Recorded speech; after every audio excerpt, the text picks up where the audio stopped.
guys, this is Wisdom here, and today I'm just here with a bit of a short quick video, and I'm going to be talking about purpose and one key thing that sort of tends to suffocate or maybe choke purpose out of a lot of people. Now, if you joined us in the Raise Your Voice Challenge last week, you discovered that we would have covered quite a lot of things relating to purpose maximization and, of course, profit in your voice. So today I just want to share 3 key things relating to purpose, and also being mindful, of course, that there was an incident I think about 2-3 weeks ago where we saw I think a family pretty much getting wiped out. It was a combination of murder, just more of murder suicide, which was quite unfortunate.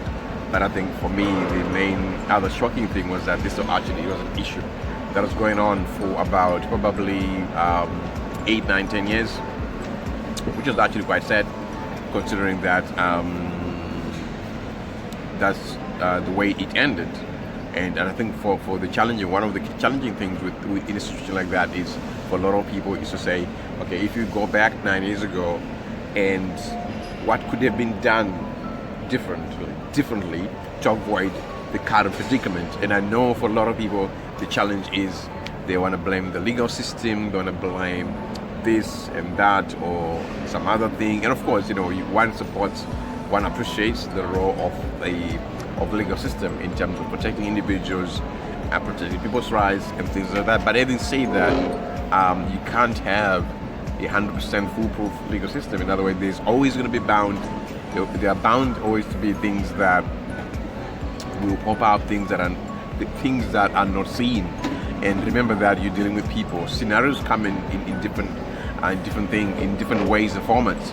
So even though there are patterns that you can see, there are patterns that can be safeguarded against, but at the same time you're also gonna accept that it's a dynamic world, and people will react to different things, and there are always gonna be things that show up in a way that is not planned for. So so one of the reasons why I want to touch on this today is because I know that for a lot of people, you are in a place where maybe you want to manifest purpose, but I think maybe this particular area is kind of choking your purpose. This particular area is suffocating your purpose. Now, this has to do, of course, with relationships. I talk to a lot of people, and I know that I was talking to one of the other guys that just this past week was actually saying, look, sometimes I feel as if that moment one gets married, there's a limitation of some sort, and of course that's a big topic. But one thing I think that was quite clear was the fact that for some reason you felt that particular way, and which it shouldn't be that way, because you'd expect that if you are with someone who loves you and support you, depending on how you guys marry and stuff like that, you're going to be in a position where you support them and they support you in terms of your goals and your visions. And of course that's a very big topic, because you also have to go back to the issue of values, because if values are different from the very beginning, then you're pretty much heading for a collision course. But having said that, today I want to give you 3 signs that you are in a place that is a bit toxic, and probably in something that needs to be looked at, and maybe reevaluate yourself whether it's something you continue to be a part of. So now, one thing that I would say is you find that these 3 things, you find them in this issue that happened like 2-3 weeks ago, where there was a combination of, it was more like a murder suicide. I don't know what happened to this guy. He murdered his wife and then burnt the kids and then stabbed himself to death. Now that's very sad. It is very, very sad. But I think one thing if I look at that story, in fact, what I was saying, that it goes back to about 9 years ago, you see the same patterns again probably in the Kisani case, which was there many years ago. And I did cover that in Had Jezebel. But I think the key thing you can take out from this is you still see the same patterns. So what I want to do today is share with you some of those patterns, so that you can be able to protect yourself and maybe your loved ones, and be able to watch out for those ones, so you can take action early. You can avoid those horrific and catastrophic scenes that tend to happen if those things are not handled. So the first thing I want to look at is manipulation.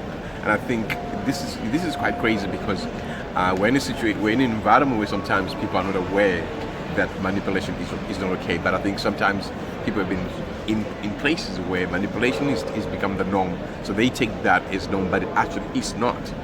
Because at the end of the day, I think A relationship is supposed to be giving you freedom, joy. Yes, I know things, tension, stuff happens, but at the end of the day, you want to be able to address the issue, resolve it, and move on, whatever the case might be. But the most important thing is to recognize that those patterns where there's a lot of manipulation, stuff like that, because in the day, manipulation has to do with sometimes someone bypassing your will. You made your position clear that, look, this is not on, but for some reason, they find a way to navigate you. Maybe they use their friends, they use their network to push you into doing something you don't want. Obviously, that's never okay. But you find that some people are in those situations, but because this thing has been happening a long time, they don't know how to break free. So the most important thing you want to do, look at that, is I think from the very beginning, once you've set your boundary that this is not okay, then you have to make sure that you are sending the right message and be prepared to indicate to whoever it is you're dealing with, in terms of saying that, you know what, you're not happy if things continue, you're able to walk free, walk away early enough. So you find that this situation I was talking about, you find that there was a bit of that, and even in the Kitani case, which I covered in Head to Head with Jezebel, that was the same thing as well. So in Uncommon Destiny, I've actually got a chapter on this relating to that, and then of course in Head to Head with Jezebel, I really go into pretty much overdrive, full force, you name it. I go deep into the full breadth and scope of all that to do with that, because that covers many angles, including things like institutions, church, and all the other stuff. But so that's number one, which is manipulation. The other second one I want to look at is, of course, control. And you find that in places like that element of control is there, where someone they feel restricted. There's that element of feeling confinement, and some people have used words like, I feel suffocated, and things like that. Obviously, that is not okay. So you want to be able to be in a place where there's friends, network, whatever it is. There's always you gotta be able to have your freedom and your joy.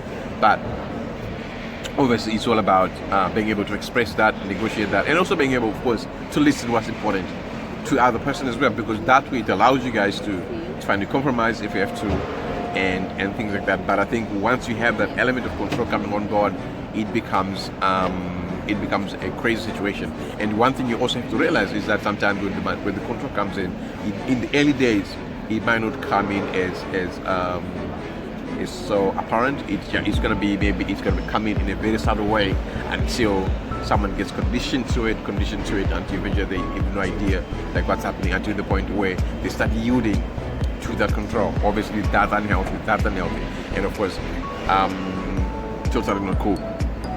And then, of course, I'm going to look at the last one, which is intimidation.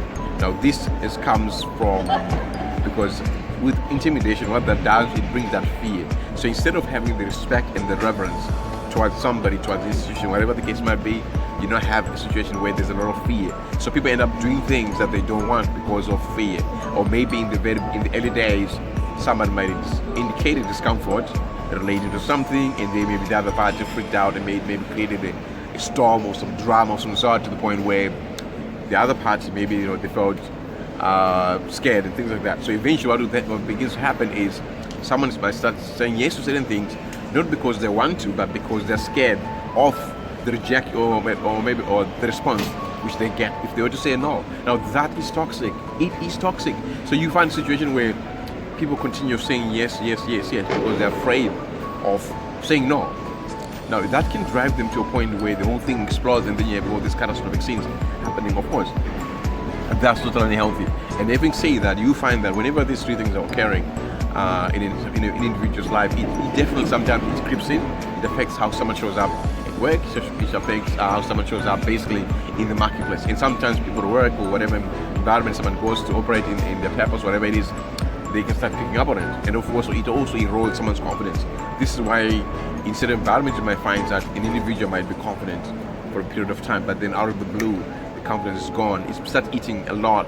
Something's chewing that confidence to the point where their effectiveness in the marketplace is affected. So that's one of the reasons why I'm talking about this, because if you've been following me for a while, of course, I've always been passionate about, seeing people maximizing their purpose and manifesting everything they need to manifest, and of course, manifesting their destiny and walking into the best, working as and becoming the best they're called to be. So this is one of the reasons why, of course, I wrote Uncommon Destiny, Uncommon Partner. And of course, one of the key things covered in there is, of course, the whole issue of how relationships and purpose, they kind of go together. And if things are really well, they work together. But then sometimes if things are not handled right, they become enemies, of which we don't want that, because ultimately, you know, that it's only we are all only on this earth once. So this is one of the key things I wanted to do that. So having said that, yeah, so all the other, to go actually to explore more on this topic, actually go deeper, you can check out Head to Head with Jezebel, which is available on Amazon.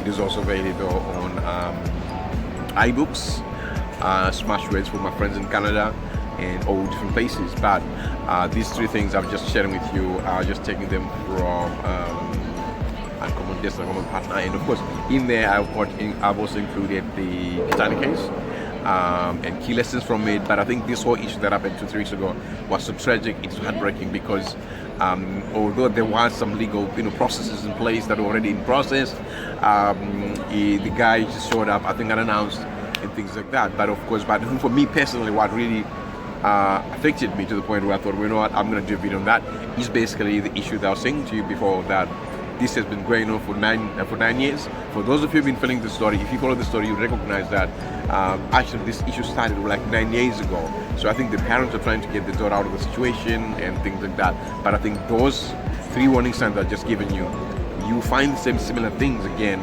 in the Kitana case, which are covered in Head to Head with Jezebel. So having said that, my encouragement to you is either you can get this one, or maybe if you really want to go really deep in terms of that particular issue, you can, of course, you can check out Head to Head with Jezebel on Amazon, iBooks, and of course my friends in Canada, you can check that out on Smashwords.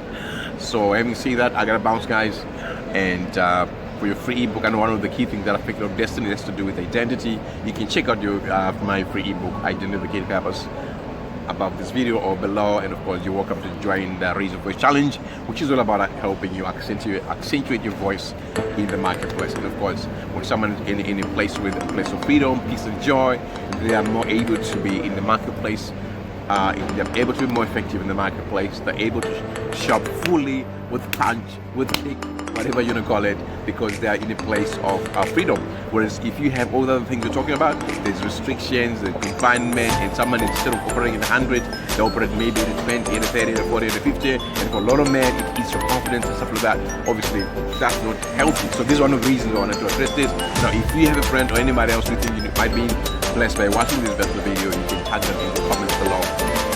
And I gotta go, guys. Always remember, you have an uncommon destiny. This is what it is, and I'll catch you some other time.